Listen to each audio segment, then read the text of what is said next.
আল্লাহর ফজলে আশা করি তোমরা সবাই ভালো আছো।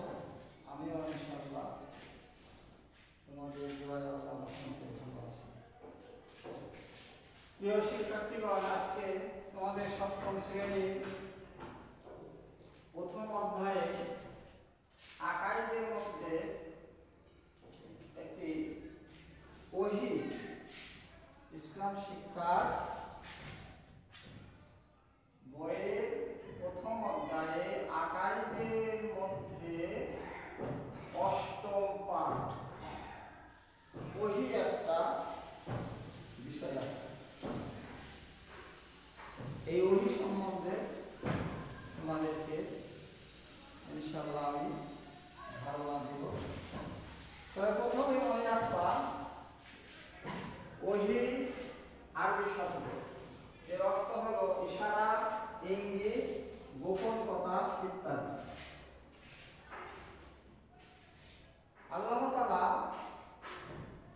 যত নবী রাসূলকে প্রেরণ করেছিলেন, পাঠাইছিলেন, তাদের কাছে ওহীর বার্তাবাহক ওহী নিয়ে আসতেন একজন প্রধান ফেরেশতা, তেনার নাম জিবরিল আলাইহিস। জিবরাইল আলাইহিস সালামের মাধ্যমে আল্লাহ পাক তার বাণী, তার কথা এগুলো নবী ও রাসূলদের কাছে নিয়ে আসতেন। এটাকে বলা হয় ওহী। কোন সময় আল্লাহ পাক সরাসরি কথা বলতেন, বেশিরভাগ জিবরিল আলামিনের মাধ্যমে নবী রাসূলদের কাছে কথাগুলো, তার বাণীগুলো আসছে। তো যেমন মুসা আলাইহিস সালামের কাছে জিবরিল আলামিন তুর পাহাড়ে ওহী নাযিল করেছে। আমাদের নবী হযরত মুহাম্মদ সাল্লাল্লাহু আলাইহি ওয়াসাল্লামের কাছে প্রথমে হীরা গুহায় ওহী নাযিল হয়েছে। তাহলে এই ওহী শব্দের অর্থ আমরা জানলাম, এটা আরবি শব্দ, এর অর্থ ইশারা, ইঙ্গিত ও গোপন কথা। শরীয়তের পরিভাষায় বা ইসলামের পরিভাষায় জানলাম আল্লাহ তাআলা প্রধান ফেরেশতা জিবরিল আলামিন নবী ও রাসূলদের কাছে আল্লাহর কথা, বাণীগুলো পৌঁছে দিতেন এবং সেই অনুযায়ী নবী ও রাসূলেরা মানুষের কাছে পৌঁছাতেন। সে ওহীর মধ্যে ভালো মন্দ, ন্যায় অন্যায় সব কিছু বিধিবিধান আল্লাহ পাক জানিয়ে দিয়েছেন। তাই এই ওহীকে মোটামুটি আমরা দুটো ভাগে ভাগ করতে পারি। এক নম্বর, ওহীর মাতলু, এটা আমি পরে তার ব্যাখ্যা দিচ্ছি। দুই নম্বর, ওহী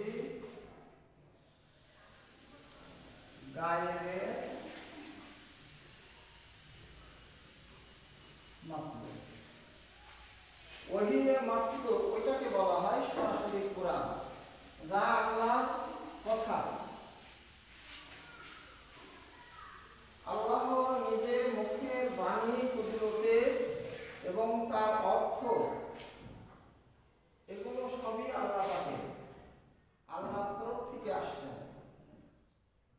এইগুলোকে বলা হয় ওহী মাতলু। উদাহরণ যেমন পবিত্র কোরআন। আর ওহী গায়রে মাতলু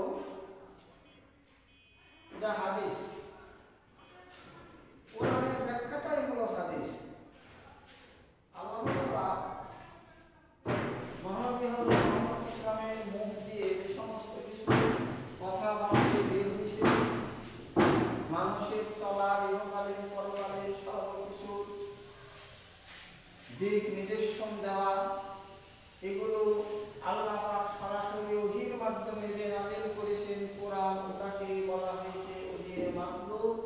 আর নবীজির মুখ থেকে যেগুলো বের হয়েছে সেগুলোকে বলা হয় গায়রে মাতলু। তাহলে আমরা বুঝতে পারলাম ওহী মাতলু যেটা কোরআন, ওহী গায়রে মাতলু সেটা হাদিস।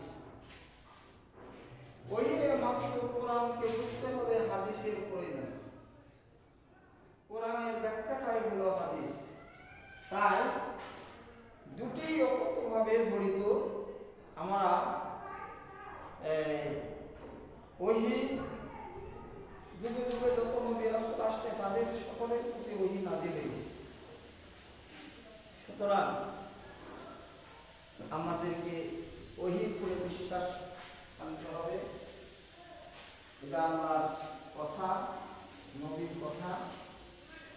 ওহীর দ্বারা যে সমস্ত আদেশ নিষেধগুলো আসছে এগুলো আমাদের মেনে চলতে হবে, জীবনে প্রতিফলিত করতে হবে।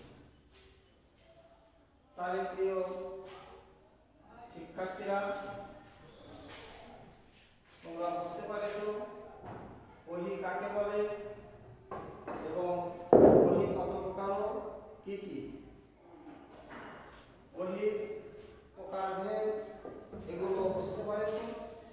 আশা করি ইনশাআল্লাহ আগামীকাল ওহী সম্বন্ধে তোমরা ওহীর তাৎপর্য বা গুরুত্ব